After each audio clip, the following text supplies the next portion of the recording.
Hello everyone, welcome to my channel online GS by Divakar. यहाँ पे देखिए आपके सामने दिख रहा होगा एनसीईआरटी लक्ष्य सीरीज करके हम लोगों ने एक सीरीज स्टार्ट करी है, जिसमें हम लोग 6 to 12 तक की ज्योग्राफी का एमसीक्यू बेस्ड जो है यहाँ पे स्टडी करेंगे। साथ ही साथ इसमें प्रीवियस ईयर के प्रश्नों को भी अलग से इंक्लूड किया जाएगा और मैक्सिमम आपके नए प्रश्न रहेंगे। ये एनसीईआरटी की जो सीरीज़ है, इसमें ये ध्यान रख के हम लोगों ने ये पूरी सीरीज़ तैयार करी है कि आपका जो टीजीटी, पीजीटी या KVS, Navodaya, BPSC, TRE 1, TRE 2, TRE 3, ठीक है, और साथ ही साथ आपका दिल्ली एसएसबी यानी कि डीएसएसबी और आपका हरियाणा पीजीटी, राजस्थान के जो फर्स्ट ग्रेड या प्रवक्ता के जो पेपर हुए हैं, वहाँ पे एनसीईआरटी के किस सेक्शन से कितने प्रश्न पूछे गए हैं, ठीक है, और कौन से प्रश्न पूछे गए, उन प्रश्नों को भी इसमें शामिल करेंगे। तो इसीलिए आपका 2000 एमसीक्यू जो मेंशन किया गया है। साथ ही साथ इसमें नए प्रश्न भी रहेंगे, हिंदी इंग्लिश दोनों में प्रश्नों को रखने का प्रयास किया गया है। तो पहला जो यहाँ पे आपका टॉपिक चल रहा है ज्योग्राफी ऑफ इंडिया से, तो लगभग 100 से 150 प्रश्न ज्योग्राफी ऑफ इंडिया का हम लोग देखेंगे। उसके बाद जो है इसी तरह से फिजिकल ज्योग्राफी या ट्रांसपोर्ट ज्योग्राफी, ह्यूमन ज्योग्राफी, इन सभी के प्रश्नों को सॉल्व करेंगे, ठीक है ना। जिसमें देखिए पिछले ईयर के प्रश्न यहाँ पे मेंशन किया गया ना, पिछले ईयर के प्रश्नों का भी सॉल्व यहाँ पे इंक्लूड करा जाएगा। साथ ही साथ देखिए यहाँ पे आपका एक निश्चय बैच ज्योग्राफी नेट जेआरएफ का कल से स्टार्ट हो जाएगा प्रॉपर तरीके से। यदि आपको एडमिशन लेना है तो आप इस नंबर पे व्हाट्सअप कर लीजिए, या ये आपका जो एप्लीकेशन है इसको डाउनलोड कर लीजिए, प्ले स्टोर से मिल जाएगा, ठीक है। और आप जानते हैं कि इस बार जो है टोटल का टोटल, जैसे पिछले बैच में हम लोगों ने डिस्कस किया था, इस बार भी वैसे ही, ठीक है। बस लाइव क्लासेस आपकी यहाँ पे अपडेट करी जाएंगी, ठीक है ना। तो और टाइम विद इन टाइम आपके सिलेबस भी कंप्लीट कर दिए जाएंगे। तो अभी आपका ऑफ़र चल रहा है, तो अगर आपको एडमिशन लेना है तो ऐप डाउनलोड करके वहाँ पे विजिट कर लीजिए। विजिट करने के बाद हमें इसमें व्हाट्सएप पे संपर्क कर लीजिएगा, ठीक है। अगर आप अभी कोर्स ले लेते हैं तो कम से कम अभी अक्टूबर, नवंबर और दिसंबर, या दिसंबर लास्ट तक मान लीजिए पेपर होता है, तब भी आपका 2 से ढाई महीने में वो सिलेबस कंप्लीट हो जाएगा, रिकॉर्डेड और लाइव दोनों वीडियो के साथ, ठीक है ना। और इसमें सारा यूनिट भी मेंशन कर रखा है, सभी टॉपिक पे पीडीएफ, वीडियो टेस्ट सारा कुछ अवेलेबल कराया ही जाएगा। और देखिए ये इन्फॉर्मेशन इसलिए दी जा रही है कि आप नए होंगे, क्या क्या आगामी कोर्सेज हम लोग स्टार्ट करने वाले हैं, ठीक है, उस पर भी बात करेंगे। यहाँ पे आपका सिविल सर्विसेज का भी ज्योग्राफी स्पेशल जो प्रीवियस ईयर है उसको भी हम लोग सॉल्व कराएंगे। यूजीसी नेट का देखिए निश्चय बैच है जो आपका दिसंबर 2024, और एक दूसरा जो जून 2025 के लिए भी वो कंबाइंड रहेगा, ठीक है। असिस्टेंट प्रोफेसर हरियाणा स्पेशल जो है वो संग्राम बैच स्टार्ट आपका हो रहा है, एकदम जो है आपका सिलेबस बेस्ड होगा ये, ठीक है, पूरी तरह से। और इसमें स्क्रीनिंग कराया जाएगा पहले, मतलब स्क्रीनिंग के लिए एग्ज़ाम के प्रिपरेशन के लिए फोकस करके फिर हम लोग जो है जो टॉपिक आपका सेम वही है सब्जेक्टिव के लिए, तो यही जो मैटर आपका रहेगा स्टडी मटेरियल वो सब्जेक्टिव में भी काम आएगा। सब्जेक्टिव में बस आपके क्वेश्चन की प्रैक्टिस कराने हैं, क्योंकि हरियाणा पीजीटी के काफ़ी अच्छे रिजल्ट देखने को मिले, लगभग 10 लोगों का चयन हुआ है इंटरव्यू के लिए, ठीक है ना। तो केवल 15 दिन का हम लोगों ने प्रैक्टिस सेशन वहाँ पे करा था और पूरा सिलेबस पे प्रैक्टिस कर लिया था। तो बस आप लोग जो है अपना सहयोग प्रदान करें और चीज़ें करने का काम हमारा है, ठीक है। और मटेरियल आपको सारा कुछ मिलेगा, पढ़ने का काम आपका हमारा है, ठीक है, हमारा नहीं है पढ़ने का, हमारा पढ़ाने का है, आपका पढ़ने का है। एक्चुअली सारी चीज़ें आपको मिलेंगी, बस आपको क्या करना है उसको डिस्कस करते हुए, जहाँ डाउट लगता है डाउट क्लियरिंग क्लासेस भी करी जाएंगी। ये देख लीजिए पूरा शेड्यूल है, मेंशन किया गया है कहाँ से कैसे ऐप को डाउनलोड करना है, ठीक है। चलिए फ़िलहाल स्टार्ट करते हैं आपका एनसीईआरटी का लेक्चर नंबर 2।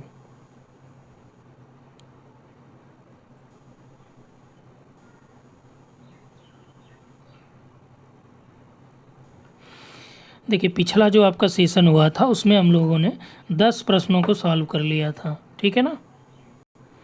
चलिए यहाँ पे देखिए आप लोग 10 नंबर का जो प्रश्न था उसमें हम लोगों ने देख लिया था, एक बार दोबारा से देख लीजिए। त्रिपुरा राज्य, देखिए ये आपका स्टार्टिंग से है, अगर आप थ्योरी नहीं पढ़े हैं फिर भी इतना डिटेल में इसको कराया गया है कि ईज़िली आपका जो है कंप्लीट थ्योरी भी हो जाएगी इसके साथ साथ, ठीक है ना। चलिए यहाँ पे देखिए एक एक करके फटाफट देखते हुए चलते हैं। दिया गया है आपका कि त्रिपुरा राज्य की सीमा तीन ओर से एक ही देश की अंतर्राष्ट्रीय सीमा को स्पर्श करती, कौन सा राज्य है वो? ठीक है, अगर आप इसको बनाएंगे, ठीक है, मैप जो है, तो आपका त्रिपुरा ये है, मिज़ोरम आपका ये है, ठीक है। तो यहाँ पे आपका तीन ओर से ये घिरा हुआ है किससे? तो ये आपका तीन ओर से बांग्लादेश से घिरा हुआ है, ठीक है ना। त्रिपुरा आपका ये तीन तरफ से किससे घिरी हुई है? बांग्लादेश, ठीक है ना।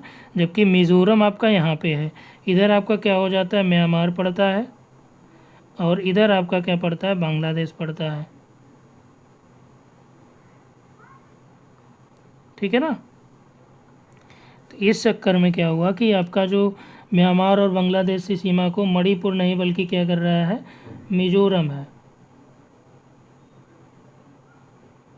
ठीक है ना। तो ये तीन वाला जो है आपका क्या हो जाएगा? गलत हो जाएगा, गलत ही आपसे पूछा गया है। आगे आ जाइए 11 नंबर में। अब यहाँ पे देखिए क्या कह रहा है ये, गलत कथन आपको चूज करना है, ठीक है। अरुणाचल प्रदेश की सीमा तीन राष्ट्रों की सीमा को स्पष्ट करती है, ठीक है ना। तो ये तो आपका करेक्ट है। आप देखेंगे अरुणाचल प्रदेश, अगर आपको ध्यान हो तो ये आपका ऐसे करके यहाँ पे ऐसे है, ठीक है ना। इधर आपका यहाँ पे कौन सा हो जाता है? भूटान है, इधर आपका चीन है, और यहाँ आपका म्यांमार है, ठीक है ना। तो ये आपका क्या हो गया? चीन, म्यांमार और भूटान को स्पर्श करती है, तो करेक्ट हो गया। तीन देश हो गए। पश्चिम बंगाल की सीमा तीन देशों की अंतर्राष्ट्रीय सीमा से है, तो पश्चिम बंगाल को बना लीजिए।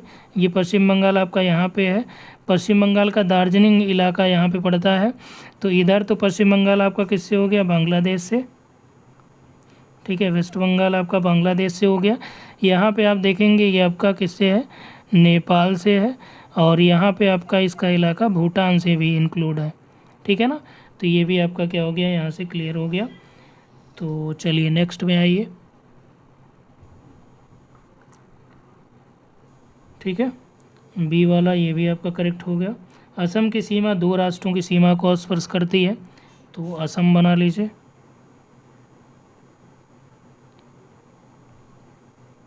ठीक है। असम आपका ये इधर मेघालय हो गया, ये आपका असम यहाँ पे इधर पड़ेगा, ठीक है। तो ये आपका किनसे हो गया? ये आपका कौन सा हो गया? भूटान हो गया, असम जो आपका है। और साथ ही साथ ये जो पार्ट है ना, यहाँ पे ये बांग्लादेश से है, और यही लोग ध्यान नहीं देते, इसी में कन्फ्यूज़न होता है। क्योंकि जनरली हम जानेंगे कि मेघालय है, तो यहाँ पे आपका असम कहाँ से आ जाएगा? नीचे आपका उधर त्रिपुरा है, तो मेघालय और त्रिपुरा के बीच में ये आपका यहाँ से शामिल करी जाती है, ठीक है ना। यहाँ से आपका ये वाला रीजन जो है ये आपका किसका है? असम का है, जो बांग्लादेश से लगती है। तो इसलिए 3 नंबर भी करेक्ट हो जाएगा। त्रिपुरा की सीमा भी दो राष्ट्रों की सीमा को स्पर्श करती है, तो ये दो नहीं बल्कि किन से हो जाएगा? 3 राष्ट्रों की सीमा से ये आपका स्पर्श करती है, ठीक है ना। सॉरी, मतलब एक ही देश से तीन ओर से स्पष्ट कर, 3 राष्ट्र से नहीं, दो, ये रॉन्ग हो जाएगा। मतलब ये तीन ओर से एक ही देश से स्पष्ट करती है, और ये देश कौन सा? आपका बांग्लादेश। अभी ऊपर हम लोगों ने इसके बारे में डिस्कस ही किया था, ठीक है ना। तो इसलिए ये आपका इनकरेक्ट हो गया, गलत ही आपसे पूछा गया है। आगे देखिए 12 नंबर, आपका भी थोड़ा सा यहाँ पे आपको टाइम दे दिया जा रहा है। आप यहाँ पे कमेंट करते हुए अपने आंसर भी देखते हुए चलिए कि आपके कितने सही हो रहे हैं, ठीक है ना। हो सकता है कि चीज़ें आपको आसान लग रही हों, लेकिन एग्ज़ाम में क्या होता है, जब इसको आप रिवाइज़ नहीं करेंगे, आसान चीज़ों से ही आप एग्ज़ाम में पीछे हटते हैं, ठीक है। क्योंकि आसान चीज़ें गलत हो जाती हैं, और गलत होने के चक्कर में वहाँ पे आपके मार्किंग नहीं हो पाती अच्छी। क्योंकि जो नॉर्मल हैं वो सब अपना आसान वाले प्रश्न सही करते हैं, अगर आपके आसान गलत हो गए तो। क्योंकि जनरली असम आपसे पूछा जाएगा, तो वहाँ पे आपका दिमाग नहीं करेगा कि भाई इधर नीचे मेघालय और त्रिपुरा है। जिन लोगों ने अच्छे से मैपिंग नहीं करी है उनके लिए ये दिक्कत करेगा, ठीक है ना। चलिए 12 नंबर देखिए, भारत के समुद्र पार दो प्रमुख द्वीप समूह राष्ट्र श्रीलंका और मालदीव हैं, ठीक है ना। तो यहाँ पे आपका गलत कथन की बात कर रहा है, तो पहला तो करेक्ट हो जाएगा। पाक जल संधि भारत और श्रीलंका के बीच है, ये भी करेक्ट है, ठीक है ना। फिर मालदीव लक्षद्वीप समूह के उत्तर में स्थित है। तो यदि आप देखेंगे इसको बना के इंडिया का, तो आपका यहाँ पे क्या है? लक्षद्वीप यहाँ पे है। अभी कह रहा है कि लक्षद्वीप इसके उत्तर में है मालदीव, ठीक है ना। देखिए मालदीव लक्षद्वीप समूह के उत्तर में, तो लक्षद्वीप के उत्तर में क्या इधर होगा, साउथ क्या होगा इधर होगा, तो मालदीव आपका नीचे है ना यहाँ पे, तो ये किधर होगा, साउथ होगा ना कि नॉर्थ होगा। ठीक है, नॉर्थ ये नहीं होगा, तो इसलिए आपका ये इनकरेक्ट हो जाएगा। ठीक है, तो 3 नंबर केवल आपका गलत यहाँ पे होगा। जिनका मीडियम इंग्लिश है आप यहाँ से भी देख लीजिए। किसी एक प्रश्न में टाइपिंग में एरर है तो वो हम लोग वहाँ पर डिस्कस करते हुए आगे जब बढ़ेंगे तो वहाँ पे देखते हुए चलेंगे। ठीक है ना। चलिए 13 नंबर देखिए, कन्याकुमारी और कश्मीर में दिन रात की अवधि में अंतर का जो प्रमुख कारण है वो क्या है। ठीक है, कन्याकुमारी आपकी कहाँ है, यहाँ पे साउथ में एकदम, कश्मीर आपका एकदम नॉर्थ में है। ठीक है, इन दोनों में कह रहा है कि कारण क्या है कि कन्याकुमारी और कश्मीर में दिन रात की अवधि में अंतर का, समुद्र तल से ऊंचाई में अंतर के कारण, समुद्र से दूरी के कारण, या अक्षांशीय स्थिति के कारण, यानी कि डिफरेंस इन लैटिट्यूड एक्सटेंट, देशांतरी यानी डिफरेंट इन लॉन्गिट्यूडनल एक्सटेंट, किसकी वजह से ये आपका होता है। ठीक है, तो ये आपका जो है अक्षांशीय विस्तार के कारण ऐसा देखने को मिलता है। आप जानते हैं कि इसका जो कन्याकुमारी के पास लगभग जो आपका 8 डिग्री 4 मिनट है ये। ठीक है, यहाँ पे आपका क्या है 37 डिग्री 6 मिनट है। ठीक है, इनके बीच जो आपका अक्षांशीय विस्तार है, इस वजह से इनके दिन और रात की अवधि में अंतर पाया जाता है, क्योंकि सूर्य की किरणें कभी कभी कर्क रेखा और मकर रेखा के आगे लंबवत नहीं बढ़ती हैं, कभी कभी क्या जनरली नहीं बढ़ती। यहाँ पे लंबवत होंगी, ये 37 डिग्री है, जबकि 23 डिग्री तक ही आपका जो है लंबवत होंगी। उसके बाद यहाँ पे मान लीजिए फिर उसके बाद क्या हो जाएंगी, तिरछी हो जाएंगी, और इस कारण से क्या हो जाएगा कि यहाँ पे सूर्य तब कम पड़ेगा। ठीक है ना। तो कन्याकुमारी यहाँ पे है, ये क्या है ट्रॉपिकल कंडीशन में स्थित है, जबकि जो आपका कश्मीर है ये किस में स्थित है, ये आपका सब ट्रॉपिकल कॉन्टिनेंट के अंतर्गत इंक्लूड कर सकते हैं हम लोग। तो कर्क रेखा भारत को लगभग 2 पार्ट में डिवाइड करती है, कन्याकुमारी भारत के दक्षिण में है। ठीक है, जो कर्क रेखा के दक्षिण में स्थित है, जबकि कश्मीर कर्क रेखा के उत्तर में है, और इस वजह से यहाँ पे सूर्य की किरणें क्या हो जाती हैं, तिरछी हो जाएंगी, सूरज बाबा। ठीक है, और यही मेन रीज़न है इसके दिन रात की अवधि में अंतर होने का। चलो आ जाओ, कर्क रेखा भारत के मध्य से होकर गुजरती है, 14 नंबर में देखिए।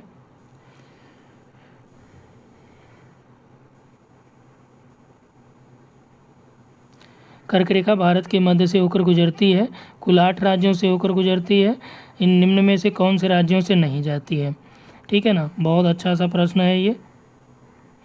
अगर आप ट्रिक पे याद करेंगे तो हो सकता है कि कभी कभार भूल भी सकती है चीज़ें, जनरली तो याद ही रहेंगी। ठीक है ना। अब यहाँ पे आपका कर्क रेखा हम लोग बना लेते हैं। ठीक, थोड़ा रफली है, ध्यान रखिएगा। ठीक है ना, कर्क रेखा कहाँ से निकलती है, इधर सबसे पहले आप इधर आ जाइए गुजरात में। ठीक है ना, गुजरात में होते हुए फिर राजस्थान का, ये इधर वाला थोड़ा सा पार्ट राजस्थान का लेंगे, फिर जो है आपका आ जाएगी मध्य प्रदेश में। मध्य प्रदेश में आने के बाद यहाँ छत्तीसगढ़ से होते हुए, ठीक है, झारखंड को भी समाहित करते हुए पश्चिम बंगाल और फिर त्रिपुरा और मिज़ोरम में होते हुए आगे निकल जाती है। ठीक है ना, त्रिपुरा मिज़ोरम में आगे निकल जाती है। तो यहाँ पे अगर आप नाम लिखना चाहें तो नाम भी हम मेंशन कर दे रहे हैं। ठीक है, थोड़ा शॉर्ट फॉर्म में मेंशन करेंगे, समझ लीजिएगा।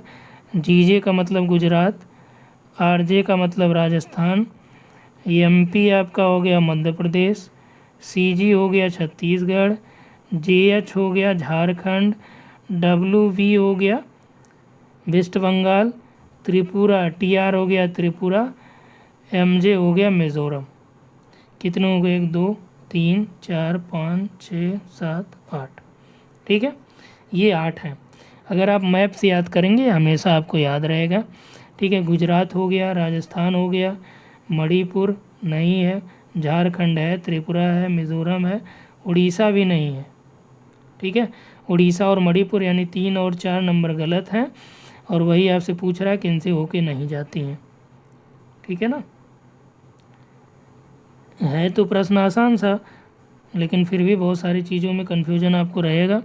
चलिए आगे देखते हैं, निम्न में से कौन से राज्य से होके 82.5 देशांतर नहीं गुजरता। ये भारत की मानक समय रेखा के नाम से भी इसको जानते हैं। ठीक है, मानक समय रेखा।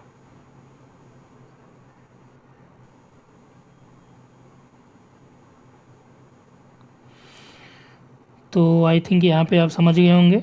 ये देखिए आपका, यदि मैप बना लेंगे इंडिया का,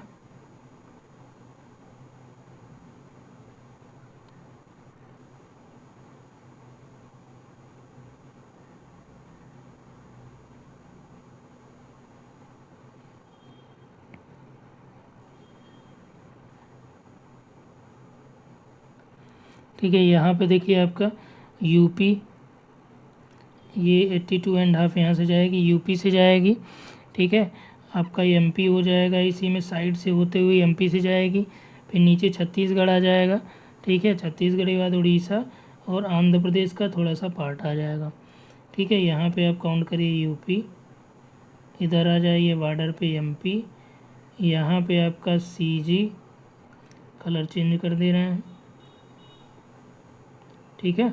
छत्तीसगढ़, छत्तीसगढ़ के बाद उड़िया और इसके बाद आपका आंध्र प्रदेश एपी, ठीक है ना। ये 5 राज्यों से होके जाएंगी। और ये आप ध्यान रखिए, कई बार आपसे पूछा जाता है कि निम्न में से किन से नहीं जाती, ये दिया गया है।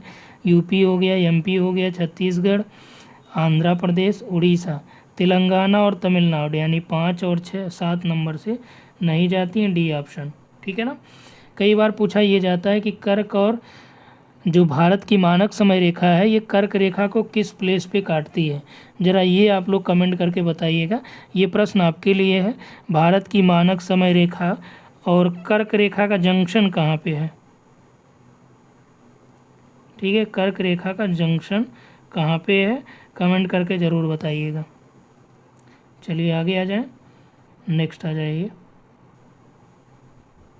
अब देखिए चैप्टर नंबर 2, भारत का भौतिक स्वरूप। अभी हम लोग क्या देख रहे थे, इंट्रोडक्शन देख रहे थे। अब जो है इंडिया के फिजिकल फीचर की बारे में बात करेंगे, ठीक है। चलिए, प्लेट विवर्तन के सिद्धांत के अनुसार पृथ्वी की ऊपरी परपटी 7 बड़ी और कुछ छोटी प्लेटों से बनी हुई है, ठीक है ना। 7 बड़ी और कुछ छोटी प्लेटों से ये आपका बनी हुई, पहला करेक्ट है। प्लेटों की गति के कारण फलन होता है, भ्रंशन होता है, ज्वालामुखी क्रियाएं होती हैं, ये भी करेक्ट है। अब ज़रा आप लोग कमेंट करिए कितने प्लेट किनारे हैं, ठीक है। Total number of plate margin, total plate किनारे कितने हैं, ठीक है। फलन जो है किन प्लेट किनारों की वजह से होता है, भ्रंशन किसकी वजह से होता है, ठीक है। कटक किन की वजह से बनते हैं, ये आपको कमेंट करना, ये हमने बहुत बार पढ़ाया भी आप लोगों को है, तो उम्मीद है कि इसके आंसर आप लोग वहाँ पे देंगे, ठीक है ना। नेक्स्ट देखिए, अपक्षय, अपर्दन और निक्षेपण की क्रियाएं भी प्लेटों की गति के कारण होती। क्या आप ये जानते हैं अपक्षय और अपर्दन के जो एजेंट हैं वो कौन से हैं, ठीक है। वो आपके प्लेट संचलन की वजह से उनके कोई विशेष प्रभाव नहीं पड़ता, जैसे वायुण प्रक्रम, हिमानी प्रक्रम, नदी प्रक्रम, ये सारी चीज़ें हैं, ठीक है। अप्रत्यक्ष रूप से थोड़ा बहुत पड़ता है, ये प्लेटें इधर उधर से जा रही हैं, कोई रिवर वहाँ से फ्लो हो रही है तो उसका दिशा बदल जाएगी, तो कुछ समय तक वहाँ पे इस तरह के लैंडफॉर्म नहीं देखने को मिलेंगे, ठीक है। फिलहाल ये आपका करेक्ट हो जाएगा, सॉरी इनकरेक्ट हो जाएगा कि अपक्षय, अपर्दन और निक्षेपण की क्रियाएं प्लेटों की गति के कारण होती है, ये गलत है आपका यहाँ पे, ठीक है ना। सही आपका 1 और 2 नंबर हैं, ये ऑप्शन करेक्ट हो जाएगा। आगे आ जाइए, 17 नंबर। यहाँ पे देखिए क्या बोल रहा है कि जब प्लेटें एक दूसरे के करीब आती हैं तो अभिसारित प्लेट सीमा का निर्माण होता है। अब प्लेट मार्जिन पूरा हम आपको यहाँ से बता दे रहे हैं, ठीक है, दोबारा से आपको वहाँ पे समझना नहीं पड़ेगा, ठीक। एक ये हो गया, एक फिगर और यहाँ पे बना दे रहे हैं,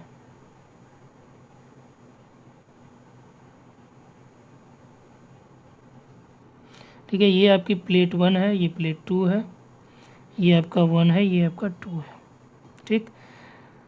जब प्लेटें एक दूसरे के करीब आती हैं, ठीक है, इसमें आपका ऐसे दूर जा रही हैं, इसमें आपके क्या हो रही हैं, करीब आ रही हैं। जब प्लेटें एक दूसरे से करीब आती हैं तो अभिसारित सीमा का निर्माण होता है, यानी किस प्रकार की प्लेट मार्जिन बनेगी, कन्वर्जेंट प्लेट मार्जिन, तो ये हो जाएगा करेक्ट।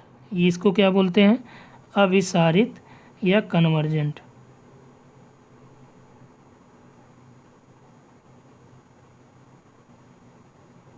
ठीक, इसको क्या बोलते हैं, इसको बोलते हैं डाइवर्जेंट या अपसारी। कौन सा प्लेट किनारा, अपसारी या डाइवर्जेंट प्लेट मार्जिन, ठीक है ना। तो पहला करेक्ट हो जाए। दूसरा, एक दूसरे से दूर जाती हैं तो कायांतरित सीमा का निर्माण करती हैं। तो कह रहा है ये ट्रांसफॉर्म प्लेट बाउंड्री का निर्माण करती हैं, ठीक है। अब यहाँ पे कह रहा है तो ये भी आपका ठीक है, जब एक दूसरे से दूर जाएंगे तो अपसारी सीमा तथा जब एक दूसरे के समांतर जाएंगी क्षतिगत करती हैं तब रूपांतरित सीमा का निर्माण करेंगे। लेकिन यहाँ पे देखिए एक दूसरे से दूर जाती हैं तो हिंदी वाले में ये क्या हो जाएगा, रंग हो जाएगा, क्योंकि एक दूसरे से दूर जाएंगे तो हम क्या बोलेंगे, अपसारी बोलेंगे। क्या बोलेंगे, अपसारी प्लेट किनारा बोलेंगे, ठीक है ना। जबकि इंग्लिश में देखिए when two plates gets apart from each other, ठीक है, दे फॉर्म ट्रांसफॉर्म बाउंड्री। दिया है कि व्हेन प्लेट्स मूव हॉरिजेंटली, ठीक है, क्षैतिज मूव करते past each other, they form divergent boundary. जब प्लेटें एक दूसरे के साथ क्षैतिज गति करती हैं, ठीक है, तो अपसारित प्लेट सीमा का निर्माण कर। अब ये दोनों केवल यहाँ पे जो करेक्ट है वो पहला वाला करेक्ट होगा ऑप्शन के हिसाब से, ठीक है। जब प्लेटें एक दूसरे से दूर जाएंगी तो क्या होगा, अपसारी प्लेट किनारों का निर्माण करेंगी।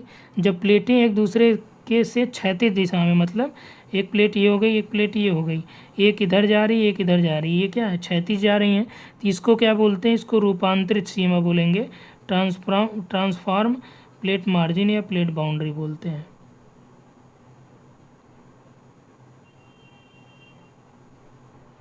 ठीक है ना। जब एक दूसरे के क्षैतिज जाएंगे तो आपका इस तरह के ये प्लेट मार्जिन का निर्माण करेंगे। तो फिलहाल के लिए इसमें केवल एक ही ऑप्शन यहाँ पे करेक्ट होगा, ठीक है ना। चलिए ये आप ध्यान रखिएगा, बहुत छोटी छोटी चीज़ें हैं यहाँ पे। नेक्स्ट आ जाइए, निम्नलिखित कथनों पर विचार करना है। महाद्वीपों की वर्तमान स्थिति तथा आकार का निर्माण प्लेटों की गति के कारण होता है, ठीक है ना।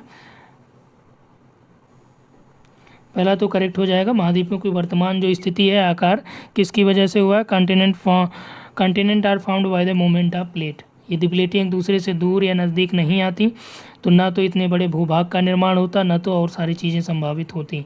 विश्व के अधिकांश ज्वालामुखी एवं भूकंप संभावित क्षेत्र प्लेटों के मध्य भाग में स्थित हैं, ठीक है। जबकि मध्य भाग में नहीं बल्कि कहाँ पे पाए जाएंगे, किनारों पे ही पाए जाते हैं। मध्य भाग में बहुत कोई मतलब नहीं है भाई, किनारे ही तो टकरा रहे हैं, तो नुकसान किसको होगा, किनारों को होगा ना। तो भूकंप संभावित जो क्षेत्र हैं ये प्लेट किनारों पर स्थित होते हैं, ना कि मध्य में। ये इनकरेक्ट हो जाएगा, इसमें केवल एक ही आपका क्या हो जाएगा, करेक्ट हो जाएगा। 19 नंबर देखिए, भारत का प्रायद्वीपीय भाग गोंडवाना भूमि का एक हिस्सा था, ठीक है, ये करेक्ट है। गोंडवाना लैंड का पार्ट है भारत का जो प्रायद्वीपीय भाग है। भारत, ऑस्ट्रेलिया, दक्षिण अफ्रीका, दक्षिण अमेरिका, अंटार्कटिका के क्षेत्र गोंडवाना लैंड के अंतर्गत शामिल किए जाते हैं। ग्लोसोप्टेरिस जो वनस्पतियाँ हैं उसके बारे में भी आपने ध्यान दिया होगा, ठीक है।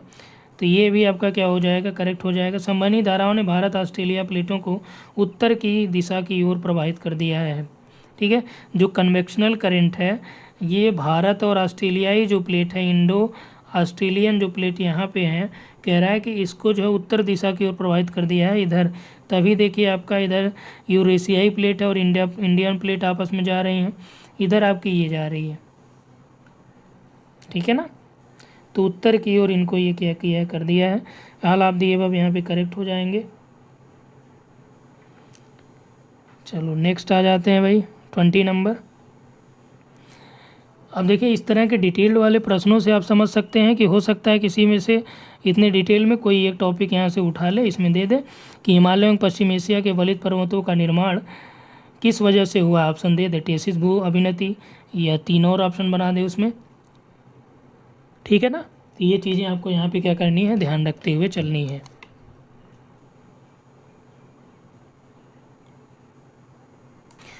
और ये जो आपकी सीरीज़ चल रही है ना, इसको हम लोग फाइनली कंप्लीट करेंगे और ये आपकी टोटल फ्री रहेगी सीरीज़, ठीक है।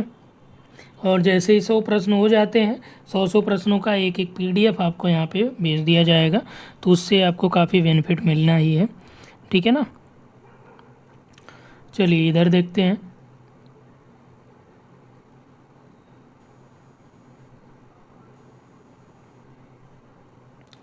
ट्वेंटी नंबर था ना। हिमालय एवं पश्चिम एशिया में वलित पर्वत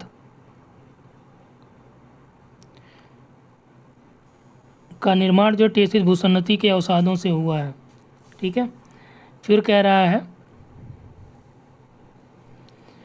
कि इंडो ऑस्ट्रेलियन प्लेट और यूरेशियन प्लेट के बीच टकराव के परिणामस्वरूप हिमालय का उत्थान हुआ है, जो अभी भी जारी है। तो आपने देखा होगा हिमालय लगभग जो है बहुत ज़्यादा, लगभग 150 से 200 सालों में बहुत नॉर्मल आपका उसमें कहीं प्रति वर्ष जो है लगभग 2 मिलीमीटर के आसपास इसमें बढ़ोतरी देखी जा रही है, ठीक है, जो हिमालय में उत्थान में है। ये आपका न्यूज़पेपर में भी अभी लेटेस्ट स्टडी थी, नासा के जो साइंटिस्ट थे उनके द्वारा। अभी भी देखिए हिमालय पे स्टडी चल रही है, लगभग 10-15 सालों से वो सब वहाँ पे स्टडी कर रहे हैं उसके बारे में, कि इन फ्यूचर में ये भी बताया जा रहा है कि हिमालय जो है इन फ्यूचर में उसकी वजह से यहाँ पे कुछ न कुछ जो भूगर्भिक परिवर्तन यहाँ पे होगा। तो यहाँ पे ये भी सही कह रहा है। कौन सा कथन असत्य है, तो इसमें कोई भी असत्य नहीं है, ठीक है ना, दोनों सही हैं। आगे देखिए, भारत के विस्तृत मैदान के संदर्भ में यहाँ पे आपको बताना है। अब उत्तरी विशाल मैदान में आ गया कि उत्तर का जो विशाल मैदान है, the Himalaya upliftment out of the Tethys sea and subsidence of the northern flank of the peninsular plateau resultant in the formation of large basin. मतलब जो टेथिस के हिमालय के रूप में ऊपर उठने तथा प्रायद्वीपीय पठार के नीचे दफने में एक द्रोणी का निर्माण हुआ, ठीक है ना। अब वो द्रोणी का जो निर्माण हुआ वो कौन सी द्रोणी है, आगे देखिए। कालांतर में यह द्रोणी उत्तर के पर्वतों एवं प्रायद्वीपीय पठार से बहने वाली नदियों के अवसादों से भर गई थी। द्रोणी का नाम कौन था, टेथिस भूसन्नति था। और ये टेथिस भूसन्नति यहाँ पे जो नदियाँ बह रही थी उनके अवसादों से लाए जाने के कारण ये क्या हो गया, पूरी तरह से फुलफिल हो गया, ठीक है ना। और इसके बाद क्या हुआ कि इन जलोढ़ निक्षेपों से ही उत्तर के विशाल मैदानों का निर्माण हुआ है। ये भी करेक्ट, ये भी करेक्ट, ये भी करेक्ट, ठीक है ना। तो इसमें असत्य पूछ रहा है, कोई नहीं है, डी ऑप्शन करेक्ट हो जाएगा। चलिए 22 नंबर देखिए, प्रायद्वीपीय पठार के संदर्भ में निम्न कथनों पर विचार करिए। कह रहा है कि यह सबसे प्राचीन भूभाग गोंडवाना लैंड का भाग है।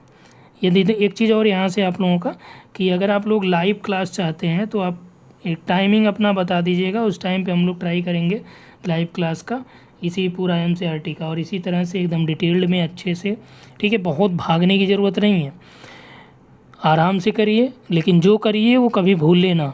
तो जिस तरह से हम लोग डिस्कस कर रहे हैं ये भूलने वाली चीज़ें नहीं हैं। प्रायद्वीपीय पठार के संदर्भ में निम्न कथनों पर विचार करिए। अब देखिए, कह रहा है कि यह सबसे प्राचीन भूभाग गोंडवाना लैंड का पार्ट है, तो पहला तो करेक्ट है, ठीक है ना। आगे देखिए, इसे भूमि का एक बहुत ही अस्थिर भाग भी माना जाता है, ये भी करेक्ट है। लेकिन अभी क्या है कि ये लगभग स्थिरता की स्थिति को प्राप्त कर लिया है। यहाँ पे भूकंप वगैरह अब ज़्यादा नहीं देखे जाते, किसी भी प्रकार की भूकंपीय क्रिया के ना होने के कारण अब इसे स्थिर, यही चीज़ें हैं। पहले जो है ये आपका अस्थिर था, लेकिन अब जो है क्या हो गया, ये स्थिर हो गया। तो तीनों यहाँ पे बातें सही हैं, तो डी ऑप्शन यहाँ पे करेक्ट हो जाएगा 24 का, सॉरी 22 का।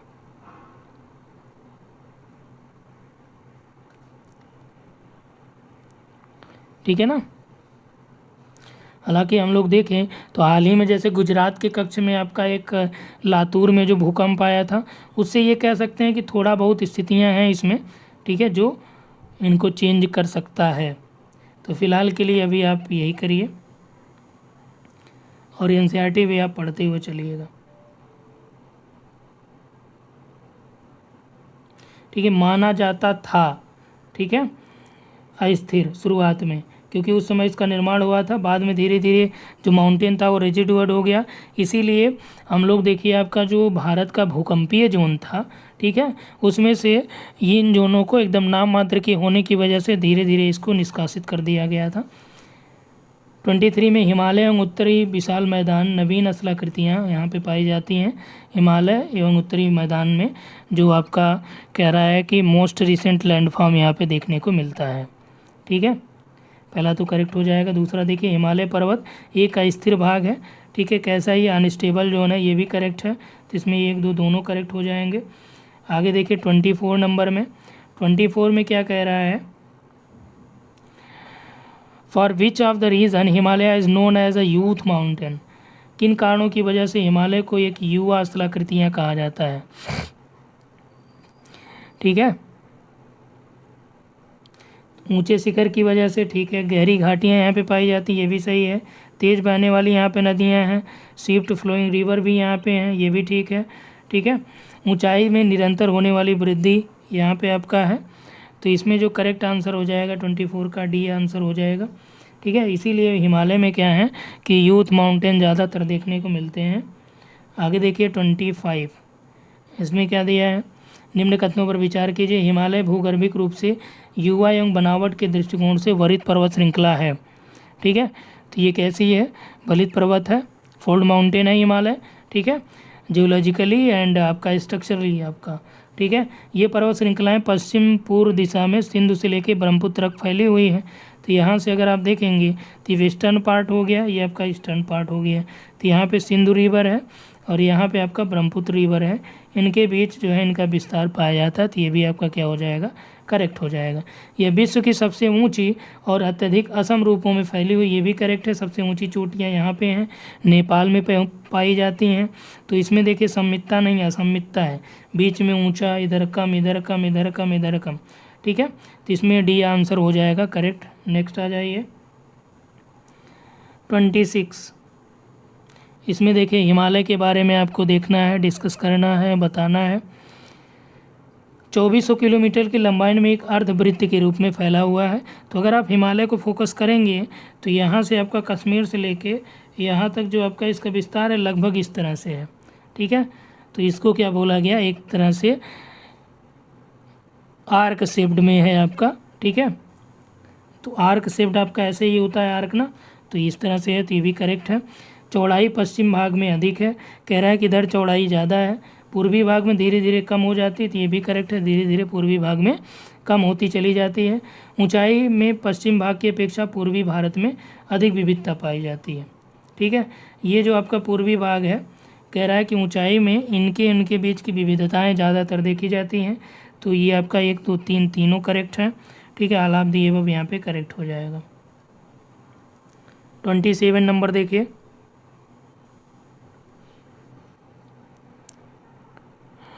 अपने संपूर्ण देशांतरी विस्तार के साथ हिमालय को 3 भागों में बांटा जा सकता है।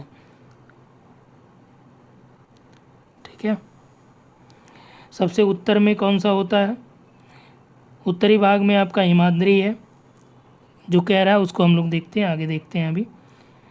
ठीक है, हिमाद्री है, हिमाद्री के दक्षिण में स्थित जो है असम पर्वत श्रेणियाँ हैं, यह असम हिमालय है। हिमालय की सबसे बाहरी श्रृंखला को शिवालिक बोला जाता है। अगर आप हिमालय का वर्गीकरण करेंगे तो एक तो आपका पार हिमालय होता है, जो हिमालय का हिस्सा नहीं, ये ध्यान रखिएगा। ठीक है ना, पार हिमालय, ट्रांस हिमालय इसका नाम इसीलिए है कि हिमालय से पार की जो श्रेणियाँ हैं, जिसमें आपका यहाँ पे देखते हैं कि कैलाश श्रेणी है। ठीक है, काराकोरम भी आपका पार हिमालय का पार्ट है। उसके बाद देखिए आपका यहाँ पे हिमाद्री या महान हिमालय करके आती है, फिर आपका लघु हिमालय है, और लास्ट में आपका कौन सा है, शिवालिक है। ठीक है ना, तो ये सारे आपके यहाँ पे पार्ट हैं, और शिवालिक को सबसे निम्नतम या सबसे बाह्य बोला जाता है। तो करेक्ट आपका यहाँ पे कह रहा है असत्य कौन से हैं, कोई भी यहाँ पे गलत नहीं है। ठीक है ना,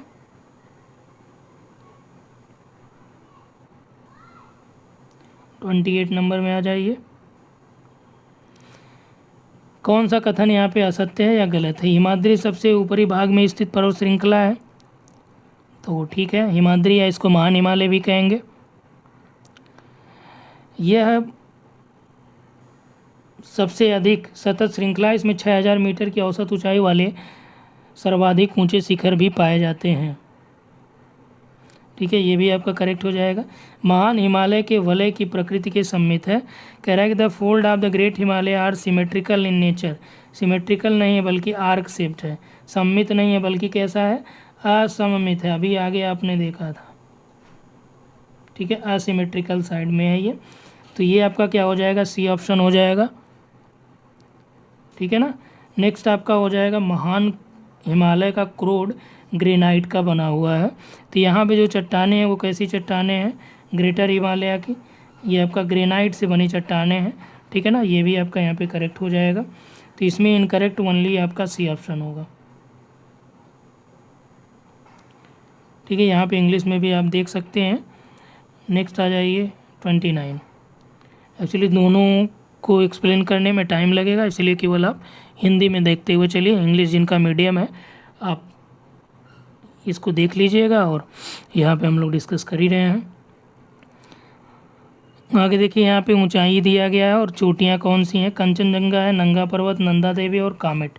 इसको आपको क्या करना, मैच कराना है, ठीक है ना।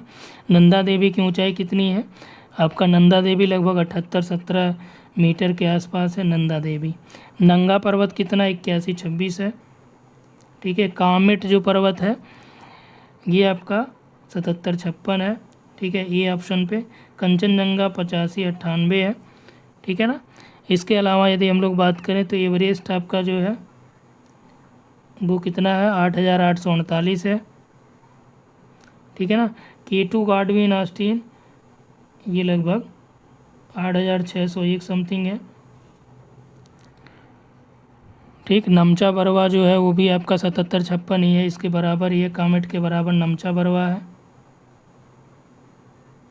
असम वाला, ठीक है। तो इसको मिला लीजिए, कौन सा इसमें करेक्ट हो जाएगा, ए ऑप्शन करेक्ट हो जाएगा। चलिए नेक्स्ट आ जाइए 30 नंबर। कह रहा है कि निम्न हिमालय को ही हिमाचल हिमालय के नाम से जाना जाता है, ठीक है ना। तो ठीक है, हिमाचल श्रृंखला का निर्माण अत्यधिक संपीड़ित तथा परिवर्तित शैलों के द्वारा हुआ है, ये भी आपका करेक्ट है। कश्मीर घाटी तथा कांगड़ा या कुल्लू की घाटियाँ इसी श्रृंखला में स्थित है, यानी कि जो आपका लोअर हिमालय है, ठीक है। हिमाचल श्रृंखला को पहाड़ी नगरों के लिए भी जाना जाता है, तो ये भी आपका ठीक है। शिमला वगैरह जो हैं ये सब आपका इसी में है, तो इसमें सभी करेक्ट है। आगे आ जाइए, नेक्स्ट है 31। इसमें देखिए हम लोग जो है 10 पहले में देखे थे, 35 इसमें देख लेंगे, यानी टोटल 25 प्रश्न, ठीक है। उत्तर से दक्षिण दिशा में आपको लगाना है। चलिए ये आपका बहुत पेट प्रश्न है, हर पेपर में आपसे पूछ देता है ये। कराकोरम सबसे ऊपर कौन सा हो जाएगा, कराकोरम, लद्दाख, जास्कर, पीर पंजाल, धौलाधर, फिर आपका शिवालिक है। कराकोरम, लद्दाख, जास्कर, पीर पंजाल, धौलाधर और शिवालिक, ठीक है। उनके एक एक नाम जो हैं उस नाम के आधार पे आप यहाँ पे कर सकते हैं। तो सबसे ऊपर कराकोरम, फिर आपका लद्दाख, ठीक है, फिर उसके बाद आपका क्या हो जाएगा, जास्कर है, फिर पीर पंजाल है, धौलाधर और शिवालिक। तो ये ट्रिक आप याद करिए, KLJPDS,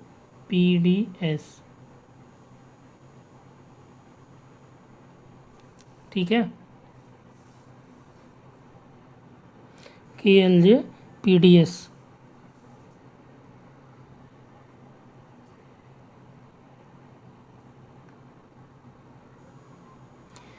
ठीक है, ये क्रम आपसे कई बार पूछा जाता है। ये तो उत्तर से दक्षिण पूछा है, कई बार जो है दक्षिण से उत्तर करके पूछता है, नीचे से ऊपर, तो ये आपको ध्यान रखना पड़ेगा। बी ऑप्शन करेक्ट हो जाएगा। आगे देखिए 32। निम्न हिमालय की सबसे लंबी एवं सबसे महत्वपूर्ण श्रृंखला कौन सी है। निम्न हिमालय यानी कि आपका इम्पॉर्टेंट रेंज ऑफ हिमालयाज। कह रहा है कि following the longest and most important range of Himalayas. अब देखिए इंग्लिश में ओनली रेंज ऑफ हिमालयाज है, इसमें आपका लोअर हिमालयाज के बारे में पूछा गया है, ठीक है ना। फिलहाल हम लोग लोअर हिमालय की ही बात करेंगे। धौलाधर, पीर पंजाल, महाभारत और जास्कर। तो यहाँ पे आपका कौन सा हो जाएगा, पीर पंजाल है, लंबी और सबसे महत्वपूर्ण श्रृंखला है। 33 में देख लीजिए,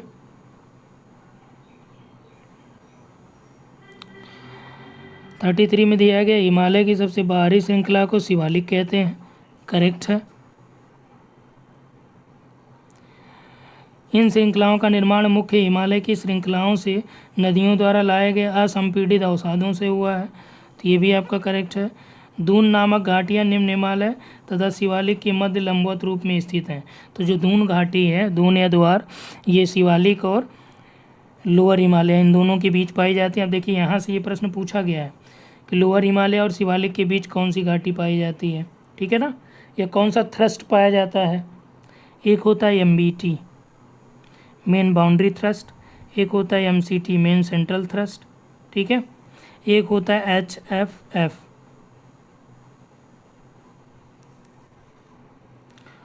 तो ये सारे थ्रस्ट होते हैं, जिसको याद हो कमेंट कर सकते हैं, नहीं तो आगे वो आएगा उसको हम लोग यहाँ पे देखेंगे। 33 में देखिए राइट आंसर क्या हो जाएगा, तीनों करेक्ट हो जाएंगे। 34 में आ जाइए, नदी घाटियों की सीमाओं के आधार पर हिमालय के पश्चिम से पूर्व वर्गीकरण करिए। इसी वर्गीकरण को बोलते हैं हिमालय का हॉरिजॉन्टल वर्गीकरण या प्रादेशिक विभाजन, ठीक है। नदियों के आधार पर अलग अलग नामों से हम लोग जानते हैं। तो चलिए,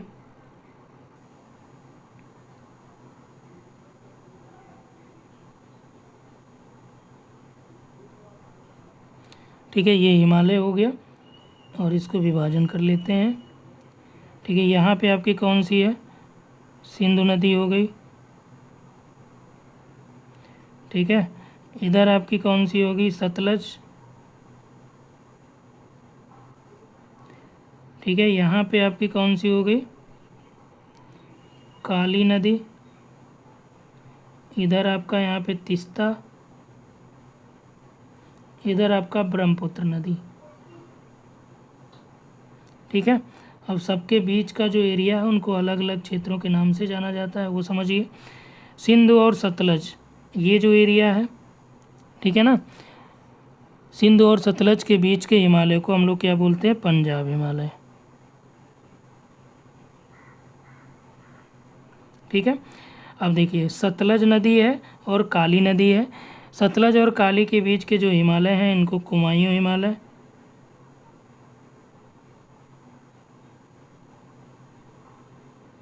ठीक है। अब बचा काली और तीस्ता नदी, इसके बीच का जो क्षेत्र है ये आपका नेपाल हिमालय है,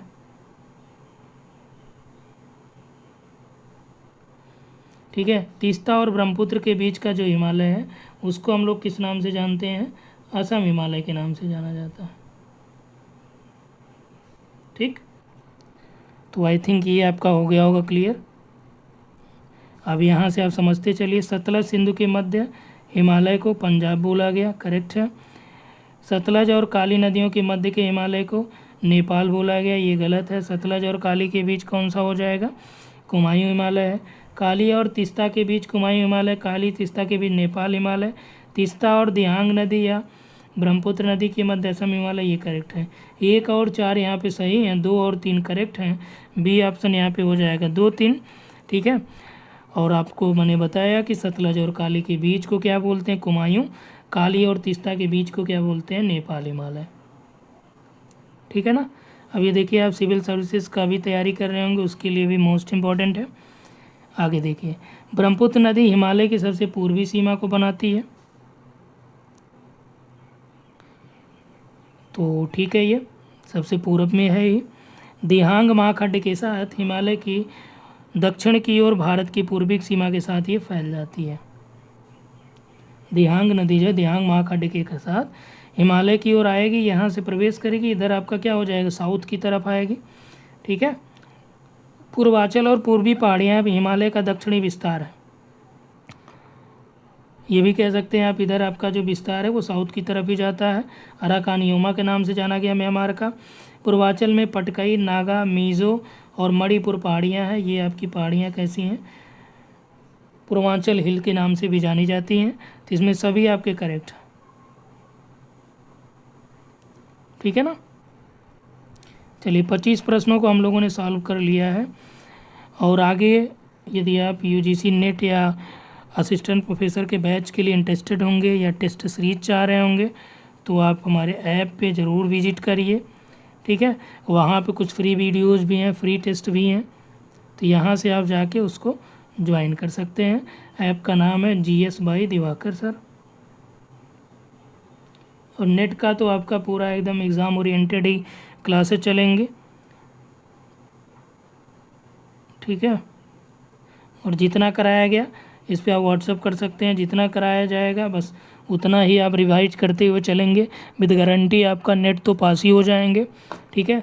जेआरएफ के लिए जो आपको और एफर्ट कराना पड़ेगा, ठीक है, मतलब जो चीज़ें कराई जा रही होंगी उसको प्रैक्टिस ज़्यादा से ज़्यादा करेंगे तो पॉसिबिलिटी रहेगी जेआरएफ की भी।